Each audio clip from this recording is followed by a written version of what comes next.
हे घ्या 200 रुपये. काय पण हो, आज ह्या डॉक्टरकडनं 10,000 रुपये काढल्याशिवाय राहणारच नाही. डॉक्टर साहेब, मला कुठलीच गोष्ट लक्षात राहणार गेल्या हो. ठीक आहे. कंपाऊंडर, 7 नंबर बाटलीमधून मॅडमला 2 थेंब औषध पाजव.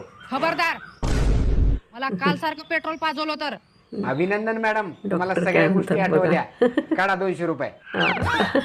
200 रुपये काढा. आज दुनिया हिकडची तिकडं होऊ दे, पण या डॉक्टरकडनं 10,000 रुपये काढणार म्हणजे काढणारच. डॉक्टर साहेब, माझ्या डोळ्याला काय दिसना गेले, सगळं अंधुक अंधुक दिसायले. काही दिसत नाही डोळ्याला. त्याचा विलाज काय नाही हो मॅडम आमच्याकडे. चला काढा मग 10,000 रुपये. कंपाऊंडर, 10,000 मॅडमला रुपये द्या. 10,000 रुपये दे. आता बघा मजा. काय दिलं? अहो डॉक्टर साहेब, 10 रुपये. पण हे तर 10 रुपये आहेत की. अभिनंदन मॅडम, तुमच्या डोळ्याला स्पष्ट दिसतंय. स्पष्ट काढा दिसतंय. 200 रुपये. या 200 रुपये.